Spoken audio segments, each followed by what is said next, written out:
What's going on, everybody? It is episode number 75 of the Audible Farm podcast, and this week's episode is brought to you by Couchtown Coffee.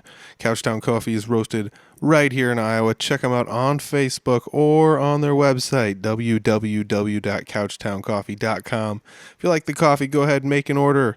You can save yourself 20% this week by entering the code word Jay Clyde. The code word this week is Jay Clyde. You can save 20%. That lets them know that Audible Farm sent you over their direction. So check out Couchtown Coffee. Save yourself 20%. Support local. It's good stuff. This week's episode is also brought to you by the Rockin' Picnic Winter Party 2020. That's right. The Rockin' Picnic that you guys all know and love from every summer for the last 10 years or so here in Humboldt. They've got a winter party, and this is their first one they're doing, and Jay Clyde Band is going to be here, and it's going to be great. It's at Rustics, February 22nd. That's this Saturday. It's coming up. It's free. It's free. Starts at 8 o'clock. Be there or be square. Jay Clyde Band's going to be rocking. It's going to be a great night of music, so come check it out. It's going to be tons of fun. There's a Facebook page for it. I've shared it multiple times on the Audible Farm account, so check it out if you've missed it. But thank you guys at the Rockin' Picnic for helping out the Audible Farm podcast and being a sponsor. Appreciate it. All right, this week I'm actually sitting down with one of the members of Jay Clyde Band, Cory Waller. This episode is tons of fun. I didn't actually know Cory before we sat down. He's a great guy. I had a lot of fun listening to this podcast. We picked his brain a little bit musically, a little bit business-wise. There's a lot to learn in here for aspiring musicians. So take note. I know I certainly did. He's got big ideas, and he's executing them all very well. And he's showing there's no secret to it. It just takes work. It takes time, it takes dedication, and it takes actually doing it and, setting out to do what you want to do and then actually just doing it. And he's actually going out there and doing it. He's got the guys in Jay Clyde. It's some of my favorite music locally going on today. I urge everybody to get to that Rockin' Picnic Winter Party and enjoy this podcast with Cory Waller. Episode number 75. It's the Audible Farm Podcast with your host, Peter Stockdale.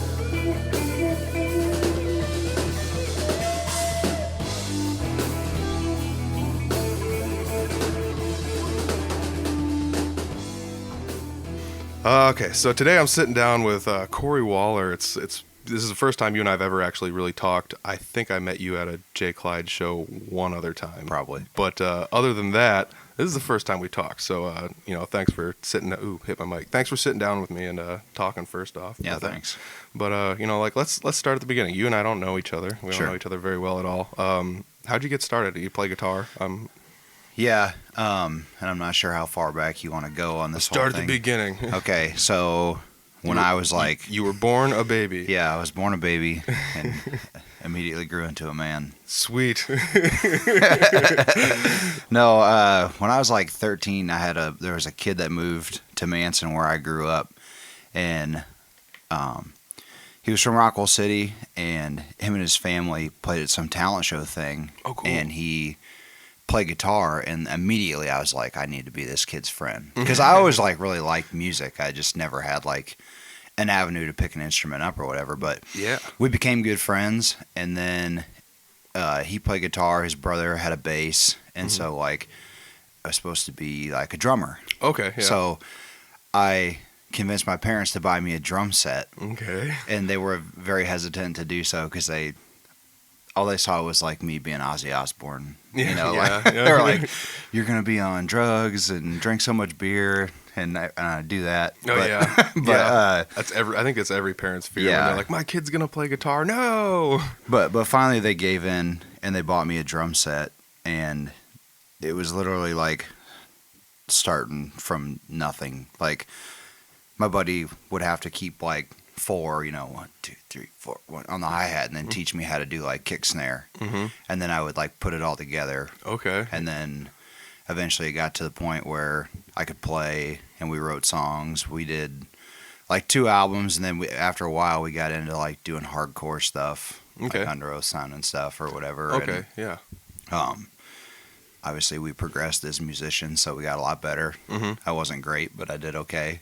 It's okay. First off, it's crazy that like I always think picking the drums as a first instrument is like insane. Yeah. It seems like the most complex one to learn. Maybe Sure. it's because I don't play them, but Yeah. or don't play them well. But like, so it was just one of these brothers that was sitting down and teaching you how Yeah. to play the drums. Yeah. Then And he was probably a better drummer than I was, okay, but he couldn't do both at the same time. true. So Yeah, that makes sense. yeah, but I had fun with it and stuff, and Did you actually? Okay, here's the other thing. Did you have a practice place dedicated for your drum sets, or were you like beating on drum sets at your parents' so this house? was so. I rarely had a drum set at my mom and dad's house. The good thing about this kid's house was in their basement. It was like an old house in Manson, and they had a bomb shelter. Oh, cool. And so like we were pretty much just allowed Okay. to. And his dad was a music teacher at our high school, Oh, so we kind of sweet. had like, we had some gear and we Mhm. had, but we were allowed, like it was an encouraged thing. And Yep. his dad had like tons of music, like CDs and stuff. He used to work at like a record store, I think. And so Oh, like cool. it was one of those things too where we were always pulling down like Stevie Ray Vaughan albums and like Pearl Jam and Springsteen stuff. And like Dude, it was yeah. like a first for me of like, Getting to experience getting all to the experience music that out there. too. Yeah. Yeah, and you just named 3 bands that cover a very wide stretch of yeah. stuff. So And I never, like growing up, like I never had MTV and stuff like that either. So like I Mhm. go over to his house and they'd have like MTV on, like when, they're still playing music and stuff. And you yeah. could see like, like Bowling for Soup, like, Oh, cool. like Yeah. music videos. And like, that's what I would like specifically remember. But Yeah. yeah. Girl, all the bad guys want. Yeah. Oh God. Yeah. Yep. Yep. And it was just like all music all the time. That's awesome. And we did that. I did that for a long time. And then when we got to the point we were going to graduate high school, the metal band in Manson, Hour of Reckoning, was going. Mhm. And they kind of had like a Ferris wheel of bass players going on. And I Mhm. was looking for something to do. And years before that, I had bought a nice Fender bass and an amp, Okay. and never really played them. I just had them. Mm-hmm. Yeah. That's I the mean, kind of music collector I am. Yeah. I mean, You never know when you might need one. guilty. Yeah. Yep. Yep. So I did the bass thing in Hour of Reckoning for a couple years, and when that started to fizzle, I was kind of out for a while because Jake, Merritt, and Greg, and Jared Leppert, and all my buddies that were playing, and like Ronley and stuff, and I didn't really know Ron all that well at this time, had all started like a cover band with Catherine Dillon. Okay. And they did like Janis Joplin tunes, but they do like Beatle tunes, and I mean they just do everything. And like I would go to their shows and watch, and I was just like kind of on the sidelines or whatever, And it was like the first time where I was just like, oh, maybe this is it, or I really want to do that, but I don't know how to play guitar, and the people that are in these bands are like so good at their instrument. Like I can't take this, you know what I mean? I can't take Yeah. over like a drum gig from Jake, Yeah. And Greg was just really getting into bass and stuff. And I was like sitting around with Jared Leppert, who was the original guitar player for Jay Clyde, on a Sunday, and we were just like sitting on his back porch or something, and we're like, man, we got to figure out a way to drink beer for free and make money. Yeah. And I was like, I'd always kind of had this like secret love and reverence for like country music and like rock and roll music. And I thought, I bet if we like learned a couple hours of this and we went into a bar, like they would pay us money to do this. Yeah, And, man. like we might not get rich, but back then like it was a different deal, Yeah. too. Oh, yeah. But so that's kind of how and I booked 2 shows before I ever even learned how to play guitar. Oh wow. And pretty much just forced myself to learn, and then crazy. like spent the next like 2 years like booking shows and playing and woodshed and taking over jams, and Is that the start of Jay Clyde Band? that's then? the start of Jay Clyde. That's Yeah. awesome. And that's what we did. So one of these shows I booked, the guy called me back and he was like, "What's the name of your band?" And I was like, "It's the Cory Waller Band." He's like, "That's a terrible name." And I was like, "All right, dude. Like, I walk around with that, so take it easy." But so I said, "Well, I'll figure something out." And growing up, my dad and my grandpa always called me Clyde. And Jared Leppert, who was the original player for the band, his parents always called him Jay. Okay. So that, and we just slapped it together, and he said, "Yeah, that sounds better." Mm-hmm. And that's kind of how that came to be. But he also said, if I was going to come play, I'd be a lot cooler if I had a band. Mm-hmm. And so I robbed Jake and Greg away from this Pearl gig that they were doing. Mm-hmm. And then I hung Ronley out to dry. And then we started a band. And I think like the first club that we played in, like we booked for 4 hours and we only had enough music to fill 3. Mm-hmm. And so they kind of like, they paid us anyways and like kicked us out and stuff and whatever. Mm-hmm. We were like 20. So Yeah. like, But still, like being 20 and being able to cover 3 hours is pretty insane. yeah. And it was like, I think I'm happy because I don't think we replayed anything that night. Like we played everything we knew. Yeah. It was some real pro stuff. Yeah. Well, I mean, you can. That's another thing. Like if you don't have enough time to cover, you can replay stuff, which is not unheard of, and it's not undoable, and it's not like against the law or anything. Yeah. But sometimes if you're there for the whole duration of the show, you're like, I think I heard this song, didn't I already? Yeah. And we even, like at that point, we even had Alyssa Johnson, who plays with Salty Views now. Yep. Like she was there and she came up and like sang songs. Oh, cool. Yeah, because we just didn't know enough stuff or whatever. Mm-hmm. It was kind of a half-baked thing to like get into, you know. Yeah. But we did it anyways. I mean, you got to start somewhere. Exactly. You know, and I think some of that is like the whole fact I don't want to say like book yourself ahead of your progression. You know, like if you guys hadn't quite made a full band yet, you hadn't quite filled 4 hours, but you're like, hey, we can do this, and then you went from like literally nothing to filling 3 hours. Yeah. You know, it like forced you guys to be like, this is how far you have to go, and how fast can you get there, etc. You know, and it's actually pretty cool to see that kind of dedication to do that stuff. I've thought about it before, and like my expectations of wanting to be in a good band and like be a good musician and stuff has always exceeded my natural ability. Yeah. Or preceded, I don't know. Yeah. My natural ability, like anything I've ever done, like didn't know how to play drums, like just got it. Yep. Like, you know, when I played bass with Hour of Recting, like those guys are incredible musicians, and I clearly like the least talented person. Mm-hmm. But like, whatever, you know, just work on it. And if like, the other thing too is like, I just get to hang out with my friends. And Exactly, like, you know what yeah. I mean? So like, Yeah. it was great. It's But a low pressure situation. It's not like you're jumping in somewhere where people are going to climb up your ass over Oh, this yeah. or something, you know. well, and anything like, I think just as long as you're working hard and stuff, and like, you know, I've known most of these guys my whole life or whatever, so Mm-hmm. it's real easy to not get on. I mean, you get on people at the right times. You know Bingo. what I mean? Yeah. Yep. Yeah. I mean, but that's another thing though, is like sometimes if you find yourself in a situation in a band with a bunch of friends where you know each other is like really hardworking and stuff like that, you also realize like, you know, hey, if you're screwing up, you're probably going to take it out on yourself worse than anybody else. So Yeah. I'll let them do it. You know, Yeah. and that's probably one of the better things in a band that band members can understand, where it's like, dude, this guy doesn't want to screw up any more than I want him to screw up. So I'm just Yeah. going to let him punish himself mentally in silence over there Yeah. instead of being like, dude, get it together. Well, you know? and we always kind of had this thing. It was just been like stupid rules of our band, and it's like everybody's gonna make mistakes. Just don't do it. Yeah. Like, you know, and even still, like we play last night or something, and somebody kind of squawks out something that's like a little, you know, a little funky, and I mean we're pretty polished or whatever, so like you kind of know, and it's like. You generally, if somebody screws up, like you don't have to say anything. Yeah. Like they Yeah. just like stand there in their shame or whatever. Yep. But, and I forget lyrics all the time, so I'm probably the most guilty of that. But Yeah, you know, it happens. I think that's some of the fun of being like a musician and going to see other musicians play. For sure. Is watching them like mess up Mhm. and then just kind of like giving them a wink and being like, that's all good, you know? Yeah. Because they're up there just like, they just like shake their head and smile like, Yeah. God dang it. Like I messed that up, you know? I love re-singing the first verse to any song. I've seen that happen before too. There's nothing wrong with Yeah. that. I've done it at a jam night. LaGrange became the song at jam nights that I won't play anymore because I just completely blank on the second verse every time I play it at a jam night. I'm like, I'm not doing it anymore. I'm just not going to do it anymore. But yeah, it's pretty fun when you're up there and you're like,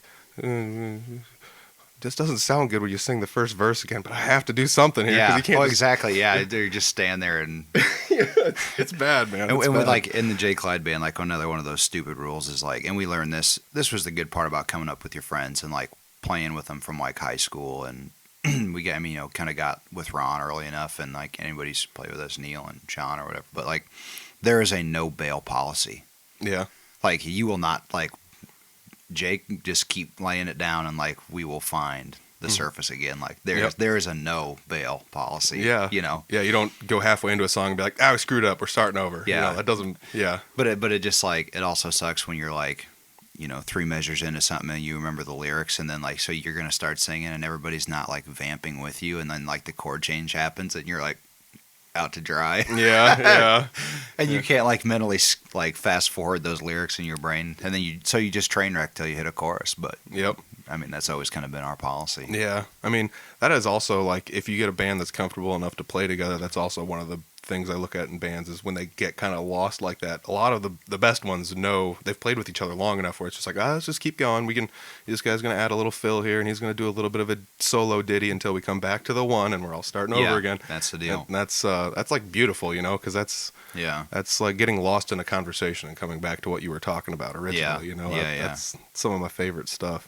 Well, and like, speaking of that, coming back around a little bit, like when we first started doing all this stuff and playing together, like we would literally like go take over like jams. We just had to play. I mean, we would find like they used to do a jam in Havelock at the Havelock bar, and we would just like show up, or there would be a band playing, and we would just like on their break, like we would just play, and we would just woodshed, and get used to playing together and these songs together and how it was gonna go, and we played way too much. Well, that's and it was great, But yeah, that's a good way to tighten it all up, though, too, is going to different places, seeing different people, getting a little bit out of your element and stuff like that. Well, and too, like at that point in time, like we were in that stage where we were like trying to find gigs too, so it was like any kind of exposure that we could get. Yeah. And then be like, hey, you guys want to come back and play next weekend or something, and we would just jump at the opportunity. So it kind of worked out, but.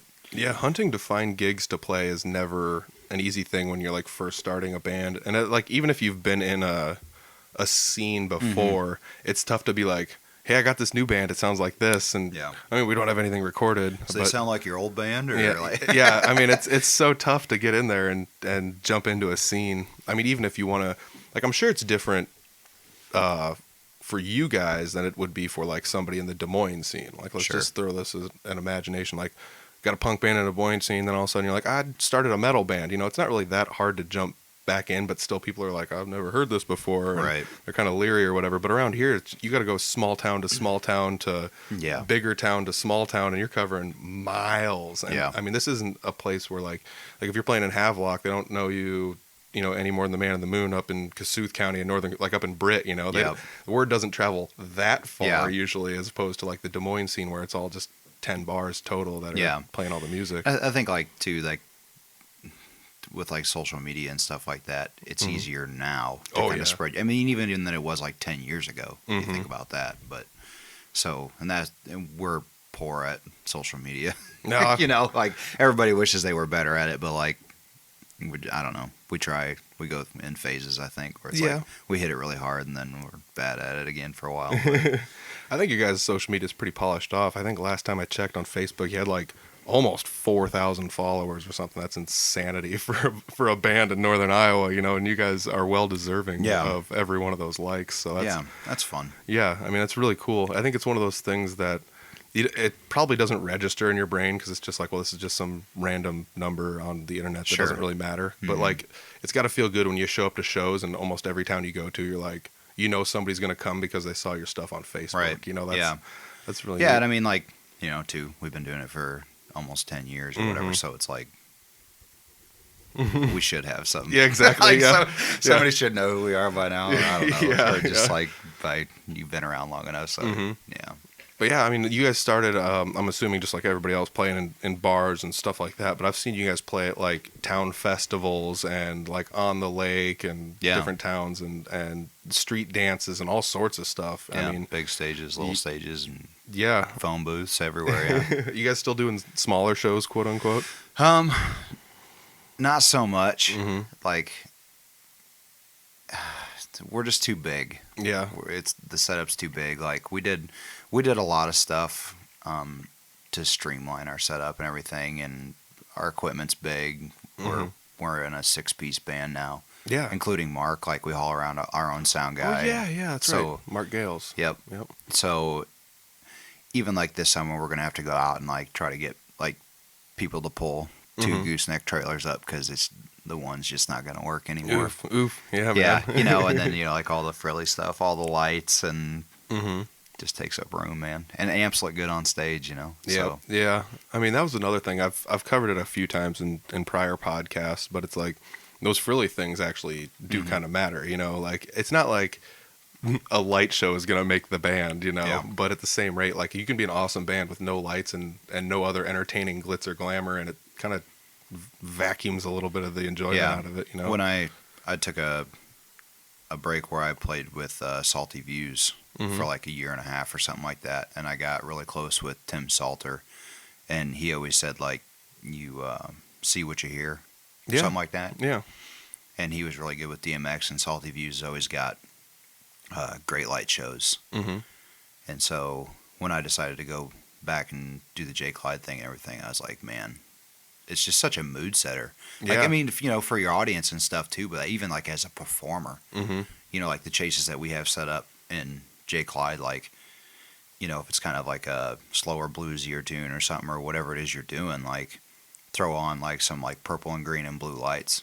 Yeah. And then play and see how you feel about it. Yeah, man. Like, it just totally sets the mood. Yeah, absolutely. I think you can dictate that for yourself and for people. Oh, yeah. So. Absolutely. I mean, this is going to sound weird, but even as far as like when I first started playing music, I knew a guy that had like a practice space, and he would light his practice space up, because he's just like, even if you have lighting in here, everybody kind of gets into the, you feel it a little bit more. Yeah. And I kind of started doing that a little bit at my place. I've got just like a couple lights that I'll turn on, and I'll turn all the other lights off. And it just makes you feel like you're jamming and you're in the swing of things a little bit more, even from a performer's aspect. Well, like you're doing something, Like, yeah, exactly.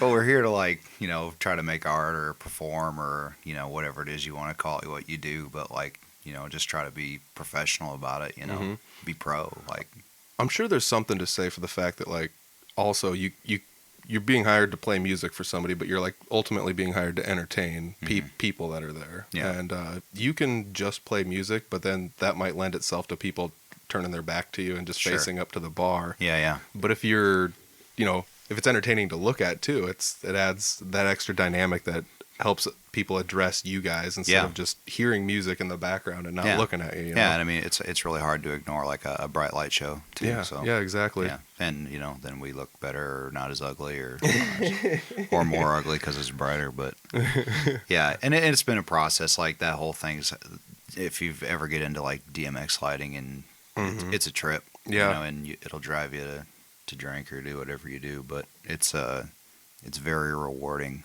Yeah, and just like everything, we get it all set up and figure out how to streamline it and make it happen quick every night. So set up and tear down doesn't suck, But yeah, I mean that's another thing though. Like lighting, you don't need like the fanciest lighting in the world. Sometimes just a couple cans on light chasers, just going off the sound. That can be good enough if you need something. If any bands are out there like contemplating any of this stuff, and I mean lights aren't even.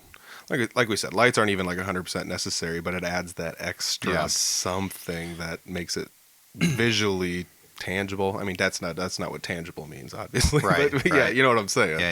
Yeah. And we did something like kind of early on too that I think I see these days that it's just whatever stuff that we do that maybe other bands don't do, and that's fine and stuff. But like we went and got Mark Gales to run sound for us, and I'm terrible with years, but I think it's probably been like 5 years ago and stuff like that. And back then we had one monitor that Greg used to stand on an Hour of Reckoning, and it was all crushed up.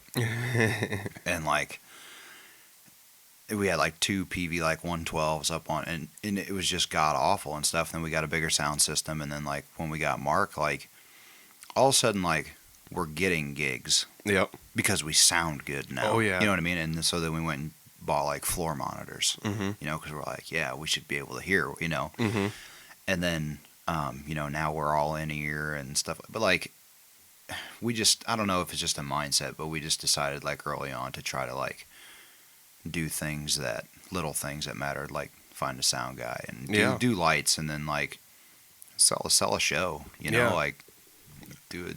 Having your own sound guy has got to be nice because it takes away from like, all right, who's got a wireless unit? It's the bassist. Go out in the crowd and turn. We're gonna turn some knobs, and that is like, it is so hard to do that at a show. Or Yeah. like if there's no sound guy at a show, you rely on somebody else in the crowd that doesn't know what you want your band to sound like. Just being like, this guitar needs to go up more vocals and less of that guy, and you're like, but that's your root, you know. I'm very thankful that we had to go through the days of one monitor or no monitor and no mic and amps and drums and set it and forget it. You know, Yep. like I used to crank my acoustic guitar through an acoustic guitar amp. And I don't know if, I mean, those things don't crank. You Yeah. know, like so I've blown 2 of them up. Oh, geez. Yeah, first 2 I owned, I blew up. The third one I quit using, so Okay. and just go DI Yep. now. Finally, you Yep. know, like after all this process or whatever. But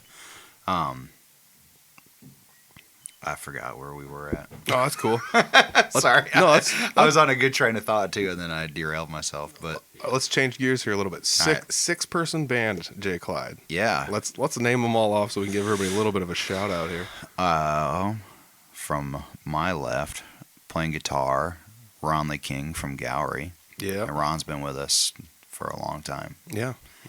I've actually played with Ron at a jam night.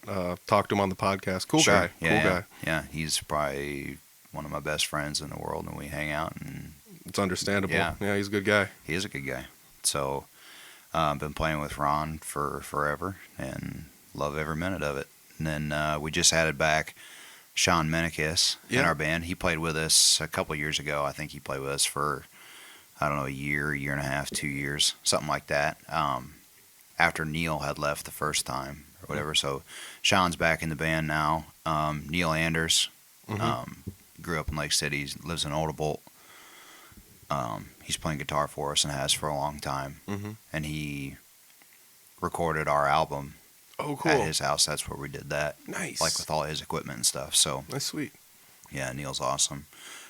Greg Merritt grew up in Manson, and he plays bass, and love Greg. And Jake Merritt plays drums, and been friends with Jake since I was like 15 too, I think. So Cool. Yeah. yeah. Yeah, I've had the Merritt brothers both on here, individually, of course. But I'm going to knock every one of you guys Yeah. out of here and get you Yeah. all on the podcast. Yeah, but, yeah. But dude, I mean, going to see you guys play live is one of those really fun things because as I started playing more music and going to more live shows, doing the podcast and seeing people and stuff, I started appreciating, like, I go to a show and it's like, this might not be the music I want to hear, but these guys are playing things that I don't know how to play. And that's like, I built up an appreciation for that because it's, even if you're playing covers or like some of your baller originals, which are on Thanks. your YouTube Yeah, channel. If you guys want to check them out, they're on YouTube. I'm sure you've got them for sale online too. iTunes and Sweet. Yeah, check that out. It's so super good. But I mean, like, it's so cool because this is stuff that came out of your guys' brains, didn't come out of mine. I wouldn't have ever thought of it, and you guys put it all together and made a thing. And it's awesome. You know, it's fun to come see you guys live. You guys add a lot of dynamics that a lot of bands ignore, like we were talking about. Sure. Your own sound guy. That's super cool. You know, Yeah. does Mark bring his own sound equipment to most of your shows then too? It's kind of like a 50-50 relationship. We have like subs and tops that like the band bought, but like he has a couple better ones that we've been using for a lot of our outdoor shows and stuff like that, and we'll cop some mics off him and stuff like that or whatever. But we pretty much run everything through our X32, and then sometimes he has like a X32 board that he brings, and if we're in a smaller place, like whatever, he'll just run it off an iPad. And so, Yep. like, it's kind of we've built this thing, and it's like out of a lot of people's equipment, and Yep. but it's it all works. It's all streamlined, and Yeah. whatever it takes to get it done, you know. Yeah. Is it hard getting 6 of your guys' schedule and Mark's, like all of your guys' to like line up and be like, we got a show on this day, or can we all do it? Yeah, it's awful. It used to be harder though. Now we have like the Time Tree app Okay. on our phone, and so like the other thing is too. So what it is it's a calendar, and you can share it between. It's like Google Calendar or anything. You can share it between however many people that you want. And so like if you put like save the date thing in or whatever you have going on, everybody can see that. Mm-hmm. So I would just tell people like put in days that you know that you have something going on, and then like if they're open, like they're fair game. Mm-hmm. You know what I mean? But we also share that calendar with Riddled with Class because Jake and Greg are in that band. Mm-hmm. You know, Ron does stuff with Tank Anthony. Yep. Neil plays with Brad Morgan and does a ton of solo stuff. Like Mm-hmm. I do some solo stuff. Everybody's playing everywhere. Yeah. You know, Sean does Lone Tree and everything. Plus Mark's running sound for people. So it's like, Yeah, you guys are all a little bit busy, eh? yeah, You know? and which is great. Yeah. You know, but it's it can be overwhelming when like somebody sends you a Facebook message and like, hey, can you play this thing? And it's like you look at the calendar and it's Not a day you can do, Yeah. you know. Oh man, that'd be crushing, especially if it's a show like, oh, I want to play this, or like this would be, you know, financially viable for us to Sure. go to this town and play Yeah. the show, and it'd just be like, oh man, we can't play this or whatever because somebody Yeah. else has something going on. well, yeah, and like some of it, I mean, you got to take your lumps, and Yeah. some of them you fight for, and some of them you let go, and you know whatever. Yeah, how bad do you want to go to be the best man in a wedding? You Yeah, know, like, yeah. all right, now we're gonna play a show instead. No, no, and I mean that's actually really cool too. The fact that you guys have band members that are not just only in your band. Sure. It seems like literally everybody in your band is off doing at least one other project, maybe side projects and things Yeah. like that. That's awesome because I feel like that is a thing that didn't happen for a while in this area. And now it seems like everybody's got one or two or three projects because the music scene's starting to like tie all together. Everything's starting to overlap a little bit.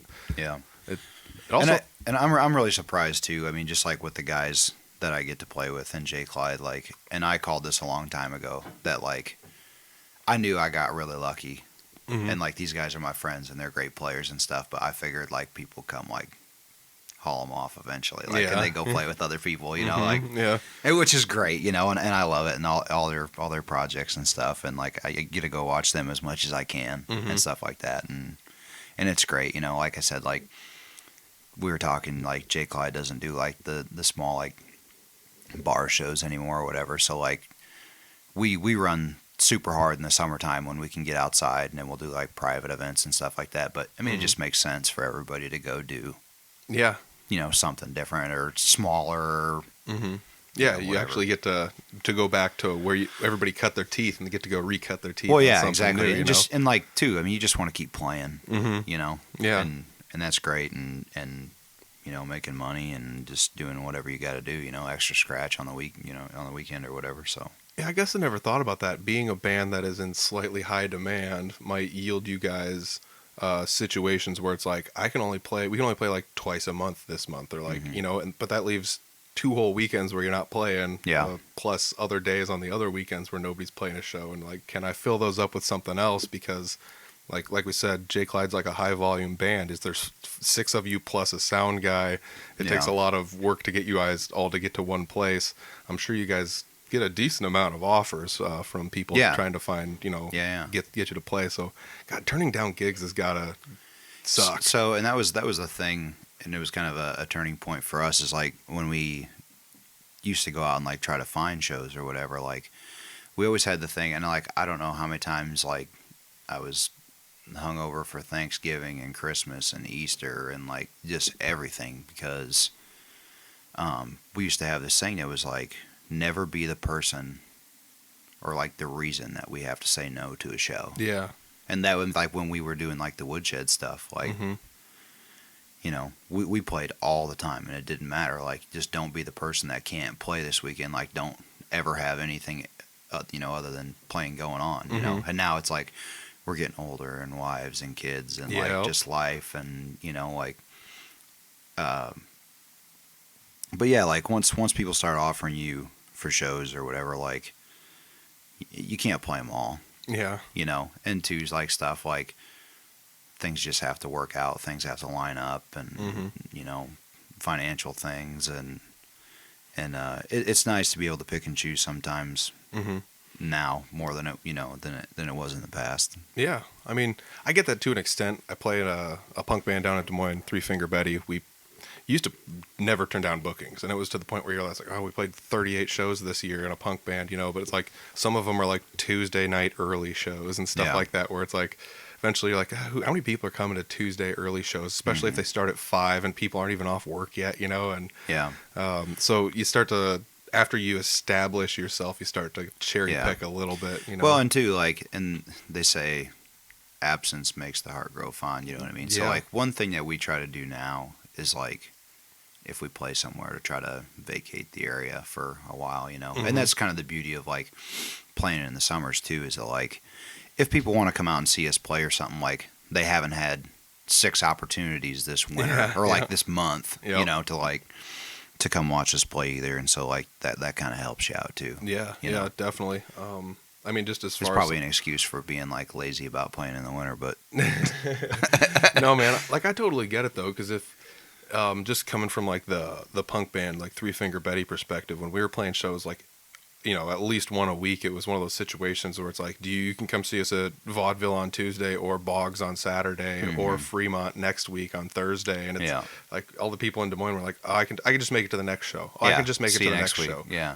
And that if you keep having that mindset, eventually you run out of places and time. And it's like, well, it's been 3 years and you haven't come seen us. It's like, well, you're always playing every week, and I can come see you whenever I want to. Yeah. So it alleviates that. That's pretty smart, Yeah. I don't know. I like it. I definitely respect guys that play, 3 or 4 times a week.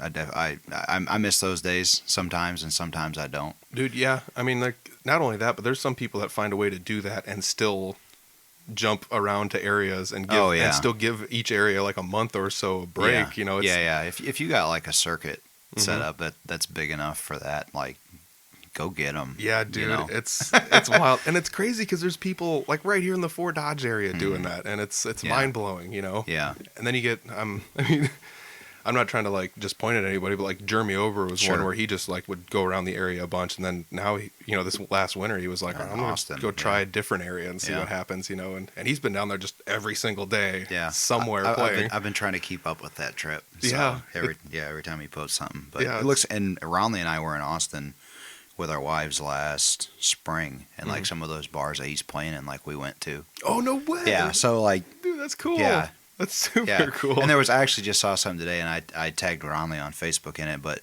a guy that we watched, or a band that we watched play down there in Austin, they were just up in like Des Moines playing, and like Matt Woods made a video, or like took a video, and they were playing, and I was like, I've seen this guitar player before, like.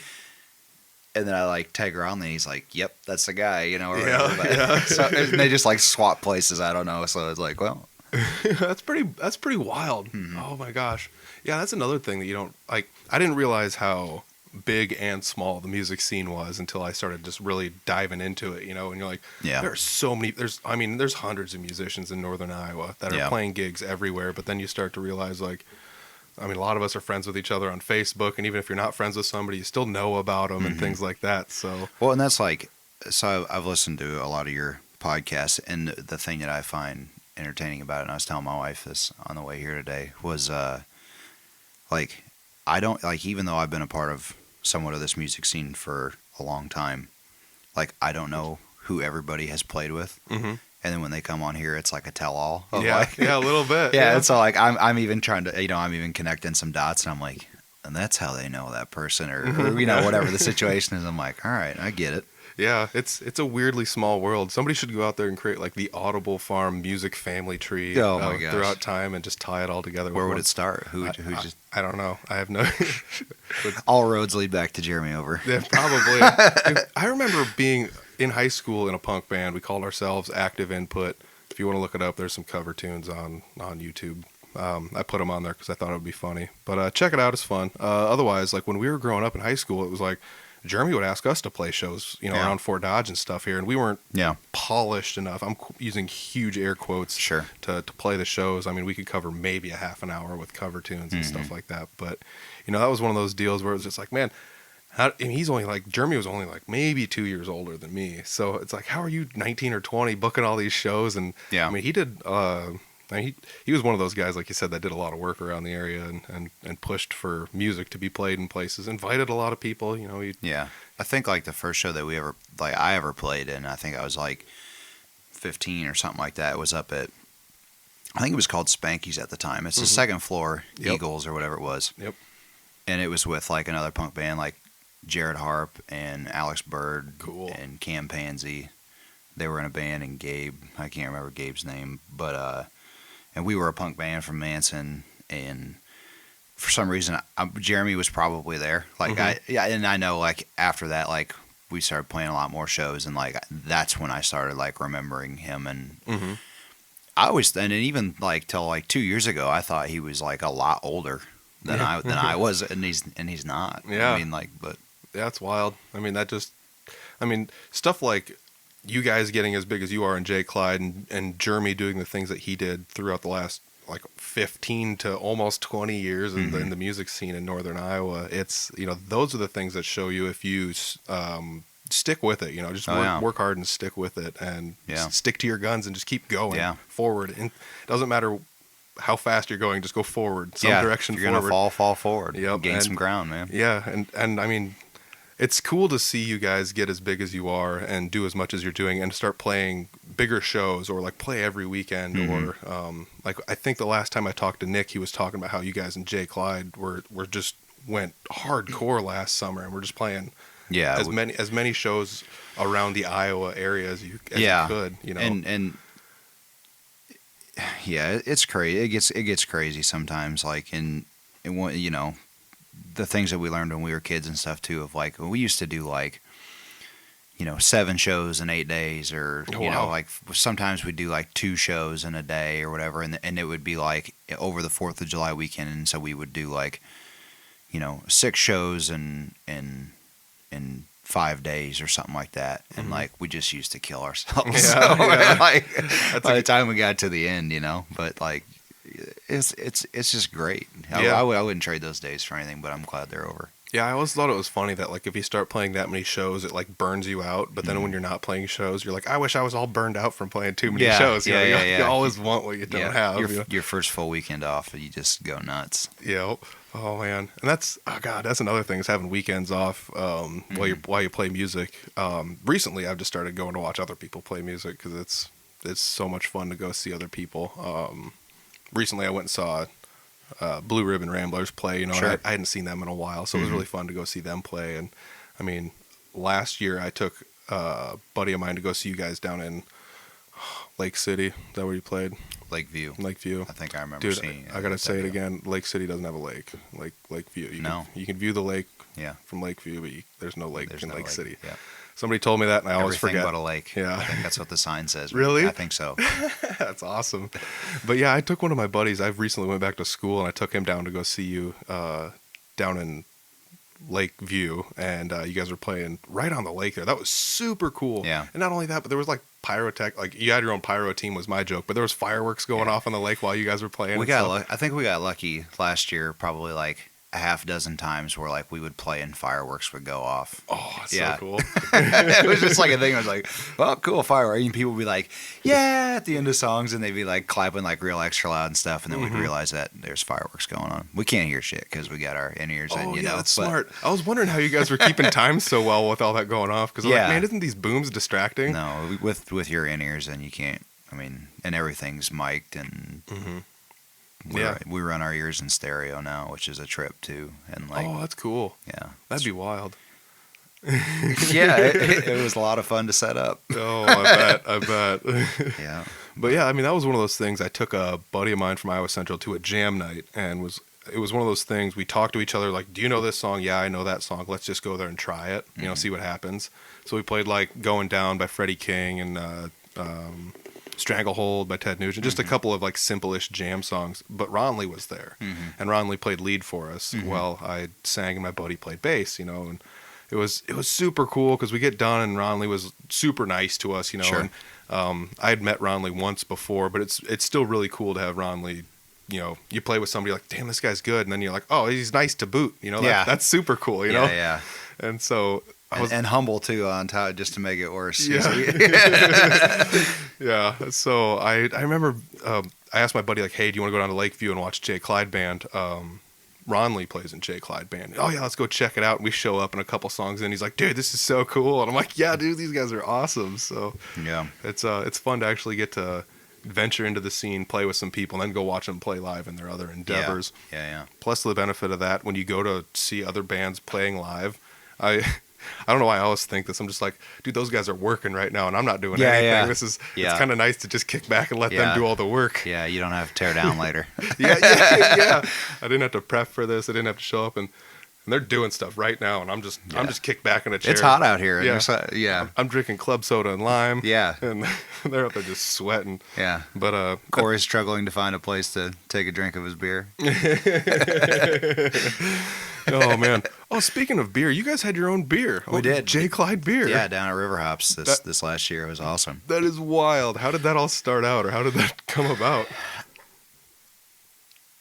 Sean Minikis is really good friends with Ron down there, and Ron Lee was doing some work for him as well last summer, I think it was, and it just like spitballed them talking about it one night, and I don't know, it's right when he got his canning machine, and then it all just kind of like, I mean, it just kind of took off, and it was like this idea that we had, and then he said like, hey, if you guys can come down and help me can this or whatever, and we can do it and make it a thing, and then like sell it at a show. And I can't remember now how many cans we made, and it was a lot, and it was kind of a crummy day, so I was worried about. So I didn't want him to end up with a bunch of like Jay Clyde beer cans, but like we sold them all out in like a half hour. It was awesome. Yeah, it was like, I'm just guessing. I think I remember it being like 3,000 or something. It was a lot. It was a lot. Yeah. And it was fun, and like, I mean, it gets people out, and like, I think I only have 2 of them. Yeah, and they're empty. Oh. Yeah. I remember you guys running some special promotion because one of the cans got printed upside down. We did that on purpose. That was my because I was Brilliant. I was putting. I can't remember if I was putting. The hell was I doing that day? I was washing cans. You got to like wash them out. There's a whole process, but I thought a couple times that like I was watching Ron put on labels or something, and it was like, oh, about put that one upside down. I was like, well, yeah, why don't you do that? Go ahead. Yeah. And then we'll make something of it. And we're trying to figure out a way to do, like some promotion and like a giveaway CD and a T-shirt thing or something like that. So like, and that was just great. They were just going to throw them all in a cooler anyway. So it was like whichever one you got handed, Yep. Yeah. I mean, the prices got claimed. So I mean, it's cool. That's brilliant. I mean, that's one of those other things I always think about bands doing any sort of promotion at all. Just to give back to the people that come watch them live all the time. It's super fun. And, I mean, you guys have your own merch. You got T-shirts, correct? T-shirts and CDs, and the whole yards. So and that's another one. I still haven't gotten a Jay Clyde shirt. I think every time I have one of you guys on here, I talk to one of you. I'll have to hook you up. I need a shirt. So yeah, I mean, if nothing else, maybe we can do like a trade for trade, shirts for shirts. Boom, let's try it out. I don't know. It. But I always get this deal with like owners, like bar owners and stuff that have T-shirts. They're always like, hey man, I'll trade you one of your shirts for one of mine. And then like I get the shirt, but nobody else in the band does. Yep. So you got shirts for all these different like bars and bands and everything else out there. Yeah. And I usually get them for free. I don't have to, because the trade of the T-shirt or whatever. Yeah.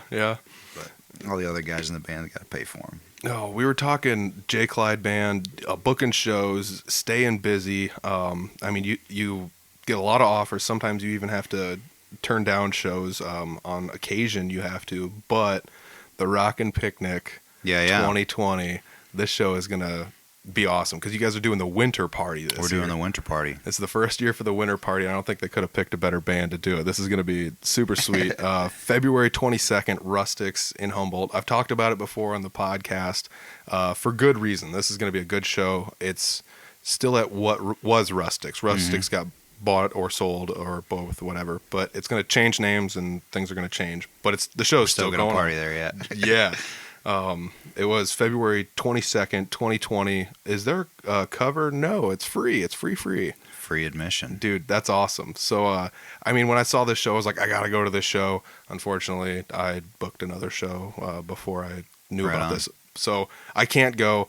I'm super upset that I can't go. I really am because it's not very often that freaking Jay Clyde Band comes to your hometown to party, you know? So I know this place is going to be packed. I mean, it's and it's a great venue too. It's really and fun. I love that place. Yeah. And I've only ever did a jam there once. I've only ever played there once, but I went to when Lone Tree played there. I think it was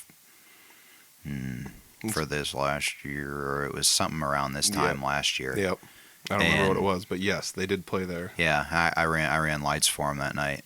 And that was packed. Yeah, and it was awesome, and it was I'm really excited. It's gonna be fun. Yeah, and that was in that the side room at Rustic's, a little I don't know, convention room or whatever. Yeah. Reception hall. Yeah. Are you guys gonna? They usually have staging set up there. If I recall correctly, it's usually kind of small. Do you guys gonna bring your own staging, or we'll probably just put whatever they. I think like when Lone Tree played there. This is my only reference to it is when Lone Tree played there. They had Dean up on a riser, and if that's available, like we'll probably just set Jake up there and yeah, that'll work out awesome. Do it however, but yeah, whatever works. If there's not enough staging to go around, we'll just get rid of it. Yeah, everybody get on the floor. yeah, intermingle with everybody. Yeah. I mean that's not also like a bad thing though. If you do the I can hear the dog. That's not always a bad thing though. Just being like on the floor with the people that are watching you play, because I'm sure you've played. I want to say, you got a video of you guys playing live in Manson, if I'm not mistaken, and that's no risers or anything there. Yeah, that's just right on the floor. Yeah, that's awesome though. I mean, that's another cool video. It's on your face or YouTube page. Yeah, so check out that Jay Clyde YouTube. While we're on that, I'll pimp this a little bit. We have another one coming out too that we shot at sweet. River Hops, and we just released the first promo of it the other day of us doing Life in the Fast Lane, a little piece of it. Oh, no way. That's cool. We did, I think it was 4 or 5 songs or whatever. And then like an interview thing or whatever, but like one of them's a new song that we wrote and a couple covers that we just learned and stuff like that. And that's going to be coming out here in the next couple of weeks, and it turned out great. Awesome. It was just one of those days, like everything just aligned, and like you as a musician, like, and it too, like where you just have good days, and like the band was having a great day, and our buddy Zach Van Doren shot all that and everything and did the audio for it and stuff like that. And Neil and I went down last Sunday and took a look at it, and it's gonna be awesome. That's sweet, dude. That's really cool. It's also I bet it's kind of cool not having to do all of that yourself, like, oh, everybody get together and then I got to set up a camera. It's kind of like the Mark Gales thing, you have somebody else kind of helping you, I don't want to say produce, but helping you get all this stuff set up to do it all. And like, I don't know, I think we got there at like 11 to start like unloading the trailer and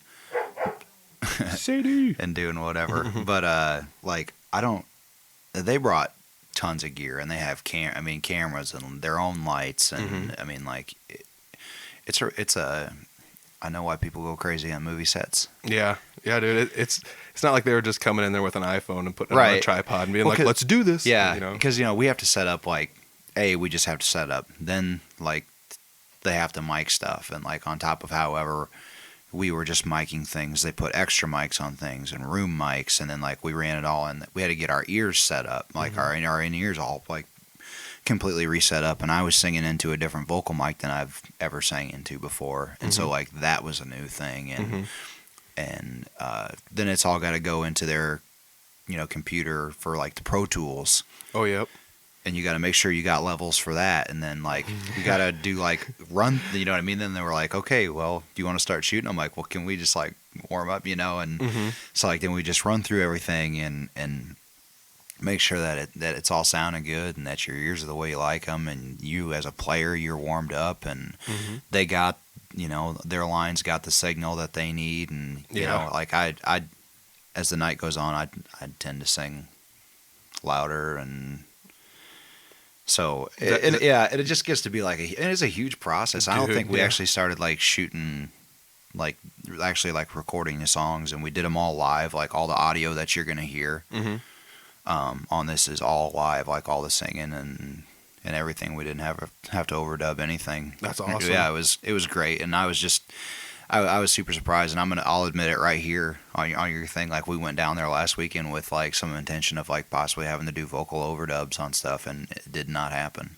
Oh, that's cool. Yeah. That's got to feel really good. Yeah. You know? Yeah. And I didn't think like I was going to try to brag about that, but I have the platform now Yeah. to do that. And hopefully like it comes out and I just wasn't like in the moment and hopefully it doesn't suck. But I mean, yeah, and it was just great, but I don't think we started like shooting any of that stuff till like 4:00, you know, and we all got there at 11. So it's like, 5 hours of setup and testing and standing warmer. around and like, yeah, but it's a lot and like it's interesting and it's cool and it was a great experience and like Zach and his guys are super chill and easy to work with and you know it was a great experience. Yeah, so all that'll be coming out on your YouTube channel, or are you guys going to do a DVD, or what are we talking here? So yeah, we'll probably put it on YouTube and on Facebook and stuff like that and like what we're trying to put out is like a, you know, like a 20-minute video on like kind of interviews us about like us being in the band, like our process, and like I said, like we play a new song on there, so like cool. The process of like writing a tune or whatever, and Neil and I, which is like the first time that Neil and I have like co-written something to completion together. Mm-hmm. So like, and that was this song and called "Moving On." And that was fun, and we talk about that, and just, you know, like some of the stuff that we've talked about today, and like, you know, stuff for posterity, so I can show my kids in 20 years that Dad's just not some like fat dude like I used to rock, you know. Yeah, dude, I think cataloging a little bit of this stuff is important. It's one of the reasons I started doing this, because this is this is your life. This might just be northern Iowa, but it's still like you guys are one of the heaviest hitters in northern Iowa in the last 10 years, you know, maybe even longer, you know. Right. You know, it deserves a little bit of recognition, if nothing else, to be at least cataloged in some way so people can come back and look at it.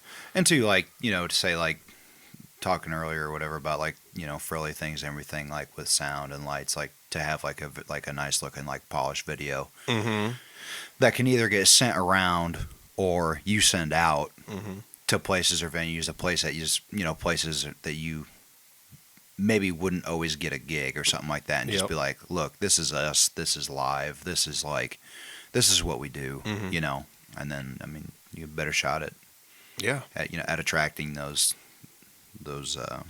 options, you know. Yeah, I think that might be one of the benefits of you not overdubbing your vocals on that, because you can even say like, hey, this is us live, no overdubs, you know, like this is what you see is what you're going to get here. You know, that's a benefit, instead of just being like, oh, here's some stuff we recorded. I had 487 tries to make it perfect, and I finally did it. Yeah. And we mixed it all, and it sounds great. Here, this is what we sound like. Well, and what was cool about that day, too, is like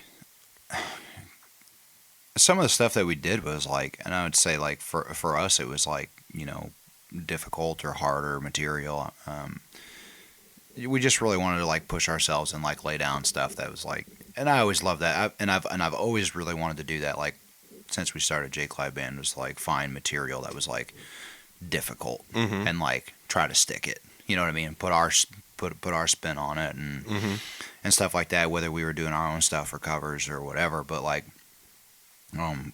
we just played really well that day.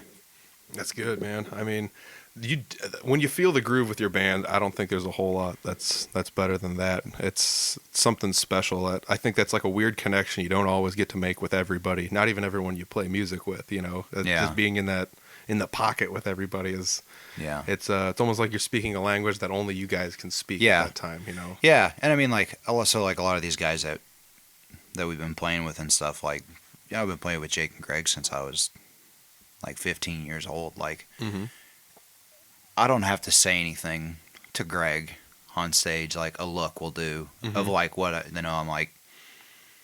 I need, throw me a lyric or so. You know what I mean? Like I just mouth like first word, and trying to get Jake to transition into a song that I want to audible to, and like we all have our in ears in and like can hear and like. To just give somebody like a look or like a hand signal or to just mouth something to somebody in like a group of like 6 guys who just know what you're thinking at all times is just awesome. And like that's just time, you know. Yeah. I mean, that's something I don't think anybody should take for granted, because it doesn't always happen. I can definitely say that. I've been in bands enough to say that like you can know when you're in a band with somebody, you could do that. Like just kind of just give them the eyebrow raise, like a little, one of those thingies, and they know where you're going with it. You know? And it doesn't always happen.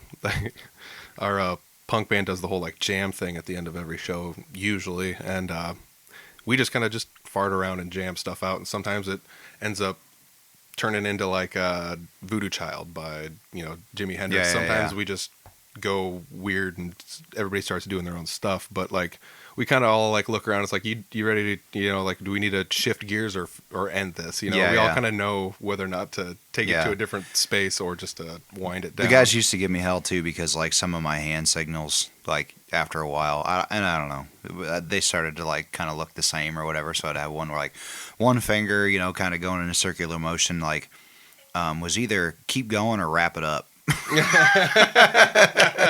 That's golden. Yeah, so it was like when you got the no bail policy, like Jake would keep playing or Jake would stop, whatever it'd be. Like half the band would just like hit the brakes, and then I was like, no man, like jam it out or whatever we're gonna do. Like, you gotta find a better way to be more clear. And that's one of the reasons I always thought it'd be tough to be a drummer, because they always have to give like a huge signal to everyone, like this, I'm slowing down, and they're hitting everything with more emphasis to slow it down and be like, these are the fills I use when I slow stuff down to end the song. This is where we're ending. Yeah, I know like too, like I don't know if we're practicing or doing whatever, which I always just try to tell Jake, I'm like, help us out, man. Yeah. Like if you're gonna end this thing, like. Yeah, make it apparent. Yeah, like let's end it, like. But like it's a timing thing, and like you figure out,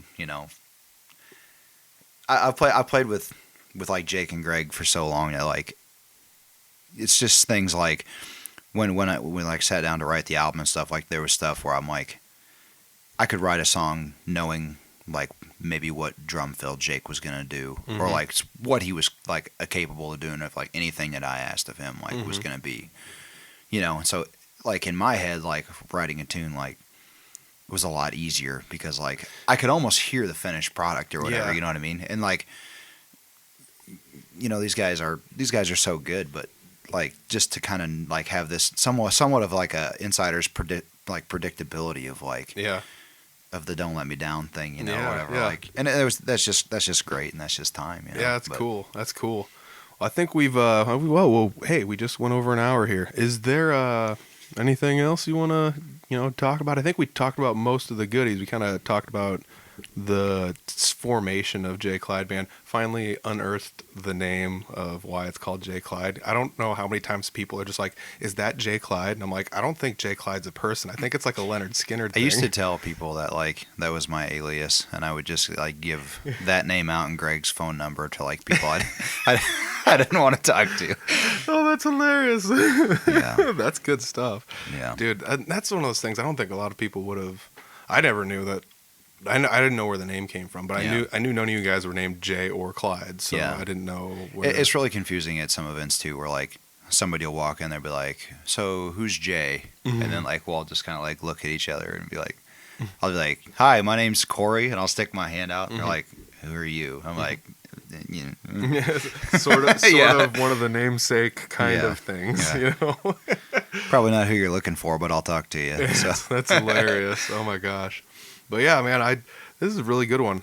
It's good to actually like, meet you one-on-one, not at a show when you guys were taking a 10-minute break and being like, hey, I know you kind of, hi, what's up? And like that's always tough for anybody to like interact very much in those situations, especially when you're at a packed show. Yeah. In Lakeview, people just got things going on, and you know what I mean. Yeah, it's really tough. But I always feel bad for like people that come like that I know that come watch us play, because it's there's so much going on or whatever. I don't have time, like, and we don't hardly take breaks. So like to stand there and talk to somebody when you got to take a leak and then you get a beer and be back, it's. Yeah, I think at that show we were there from 9 till midnight, and you guys took a 10-minute break. Yeah. And so it's like to be able to crush. I mean, you guys were still going when I left. I'm not trying to say you stopped at midnight, but like to be able to crush like 4 hours and take a 10-minute break just for a breather, a bathroom break, it's like, God dang. Yeah. And that's mind blowing, man. Yeah. So some of that's just to keep everybody, interested and stuff too. It's but one thing, like, it just seems to make time go by too. Like especially if you're playing 4 hours or whatever. Like, how much of a break do you really need? Yeah. You know, like, and like it just makes you more of a responsible person. Like, Yeah, true. with how much your liquid you're consuming and everything like that too. Yeah, So like that absolutely. kind of helps on the back end too. Yeah, it's always rough when you go to a show and it's like we're gonna take a 20-minute break and you come back and about 20 minutes into the last set, like it's like, oh, these guys are looking a little rougher for the wear. From the first half of the show. It's like, I don't know. There's bands that do it. I shouldn't say.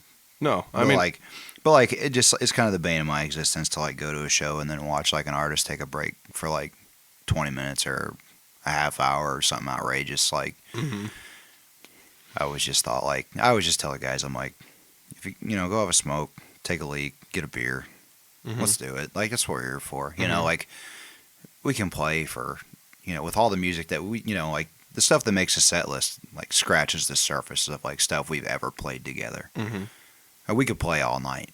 yeah, We don't have to, but we could. So it's like, how much of a break do you need? Yeah. You know, like, and then just, I'll play a couple tunes acoustic, and you guys can, and then you guys play a couple full band songs without me, and dude, that's it doesn't brilliant. have to stop. I never even thought about that. You guys have enough people in your band where it's like if Ronley wants to dip out and go to the bathroom or something, it's like he can just duck off the side of the stage. Yeah. You play a song without him, he comes back on. You play 5 more songs. If you gotta go get some water, you duck off the side of the stage real quick and come. That's brilliant. I never even thought of that. Yeah. So I mean, that was kind of the idea of it. Was like, you're still gonna get 2 breaks in the night, so you're gonna get the group break, and then you're gonna get like your 3-song break. I stay up and do 3 songs by myself, and the band breaks, and then they come up and do whatever they want to do, and I take a break. Oh yeah, dude. That's and then so I come cool. back up, and then by then you only got like a half hour, 40 minutes left, anyways. So then it's just like, home stretch, man. yeah, and you just play like all your like busting out the killers, man. That's all the bangers, super cool. Dude, that's brilliant because then everybody's well rested to come into the home stretch. Yeah, that's smart. You know? Yeah. I guess that's something else. I've never had to cover a 4-hour shift, so I wouldn't know like what goes into it. But that's smart to at least think. You have a thought process behind it all. Plus, you have a big enough and talented enough band where you can pull off doing member swaps and stuff like that. I mean, like even if you're playing like 3 hours or even like 4 hours, like if you take a break, like 40 minutes, like let's just say you're playing like 8 to midnight, and you take a break at like 11:20, everybody's leaving. Yeah. Like that is gonna happen, dude. It happens on those shows when you got 4 bands and everyone's playing a half an hour, and the last change up is at 11 something. That happens too, where the last band will get up there, get everything set up, and they turn around to look off the stage, and it's like half the people are gone. Yeah, and so like as an audience member, you're like, well, they're gonna take a break, like. I'm done with my beer. Like, do you want to go home? Or, and then like, as a musician or whatever, like then when you finally like go back up on stage and there's nobody there, you're like, oh, do we have to keep going? Like, just. Oh yeah. I guess so it's kind of both ways, Dude, I never even thought that's brilliant. I never even thought of that either. Like all these concepts are 2-way streets, not just a one-way street. I don't know. I always like to think of it. Like I said, my ideas of wanting to be in a good band and my actual talent for it. It's like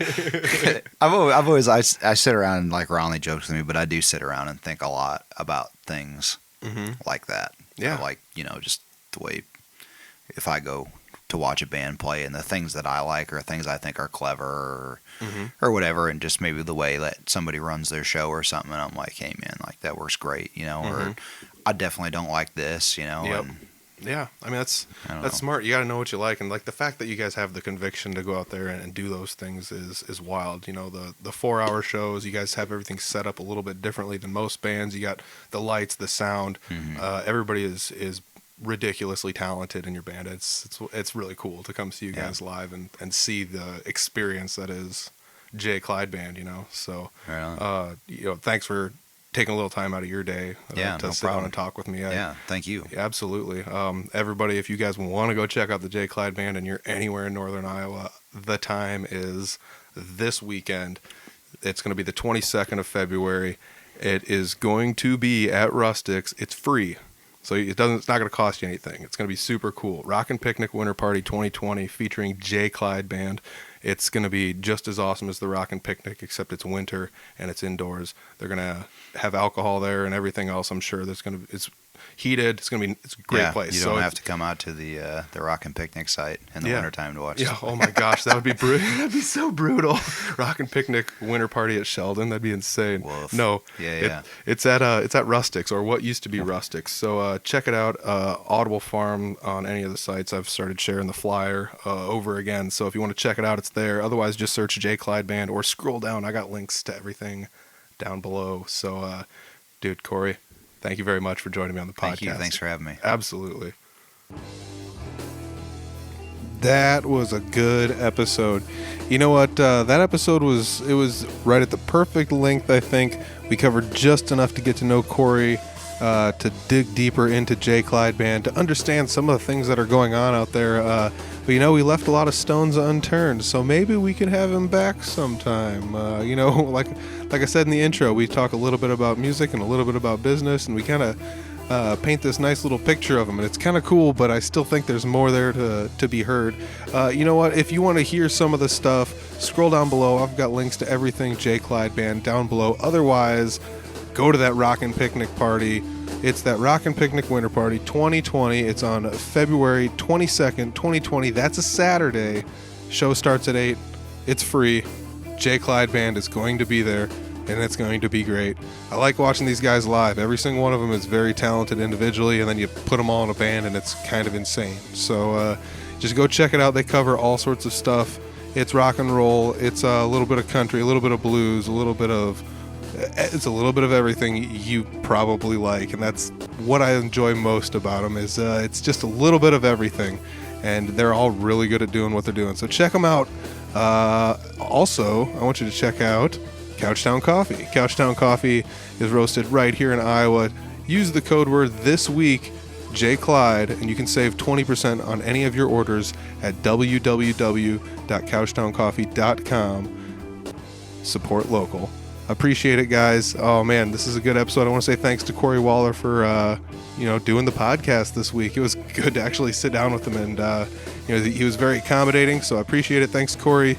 Also, I want to say thanks to the Rockin' Picnic Committee for sponsoring the podcast, throwing my little podcast symbol on the poster for the show. Really appreciate it, guys. And you know what? Anything I can do to support my hometown, I really, really want to do it, because you guys, the music scene around here in Northern Iowa is blooming, and as it is everywhere else. There's a new podcast popping up, and I'm going to try and reach out maybe to a handful of the podcasters out there and see what they've got going on, and see if maybe they want to do a little cross-promotion or talking to each other, and maybe we'll create a little network where we can make a map of who covers what areas and what's going on, because it's kind of neat. There's a handful of podcasts similar to this one, but a little bit different, that are popping up, and everyone's got their own individual take on it, which makes it pretty cool. So maybe look out in the future for that.